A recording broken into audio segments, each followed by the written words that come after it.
রব্বুল আলামিন বলেন, ইয়া আইয়ুহাল্লাযীনা আমানু লা তুকদ্দিমু বাইনা ইয়াদাইল্লাহি ওয়া রাসূলিহি ওয়াত্তাকুল্লাহ ইন্নাল্লাহা সামিউন আলীম। ও ঈমানদারেরা শোনো, লা তুকদ্দিমু বাইনা ইয়াদাইল্লাহি ওয়া রাসূলিহি, খবরদার আল্লাহ আল্লাহর রাসূলের চেয়ে বেশি বুঝতে যেও না। ঠিক কি না? আল্লাহ আল্লাহ রাসূল বলবে, যেটা বলবে এটাই ফাইনাল, নাকি এরপরে আমাদের কোনো কথা আছে? কথা আছে। আল্লাহ বলেছে নামাজ কায়েম করো, মসজিদে যাওয়ার দরকার আছে না নাই?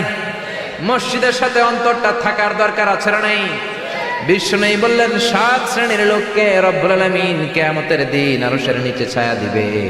এই 7 শ্রেণীর লোকের মধ্যে এক শ্রেণীর লোক হলো রাজুলুন কলবুহু মুআল্লাকুন বিল মাসাজিদ, এমন লোক যার অন্তরটা মসজিদের সাথে লেগে থাকে।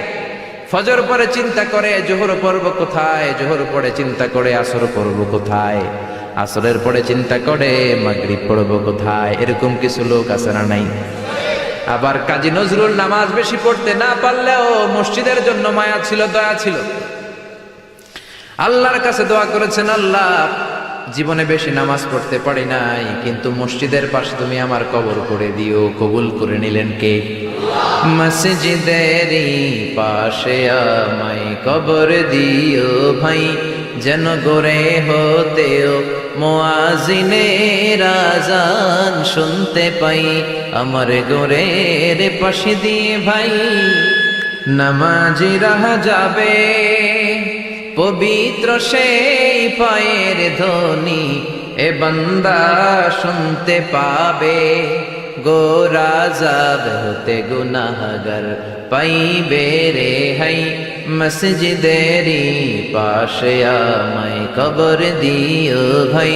কত মুমিন নামাজি ভাই মসজিদাঙ্গিনাতে আল্লাহর নামের জিকির করে লুকিয়ে গভীর রাতে।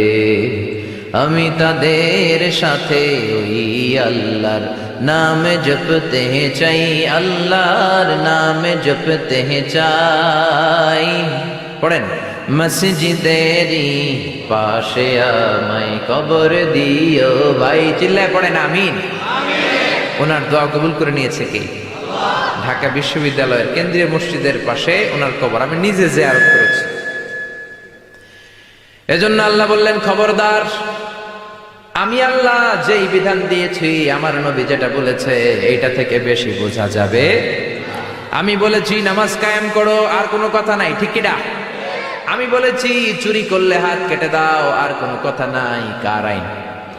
আস-সারিকু ওয়াস-সারিকাতু ফাকতাউ আইদিয়াহুমা, কেউ যদি চুরি করে হাত কেটে দাও। তবে লাউ চোর, মুরগি চোর, এদের হাত নয়, যারা এক সিগনেচারে 20,000 কোটি টাকা মেরে দেয় ওদের হাত।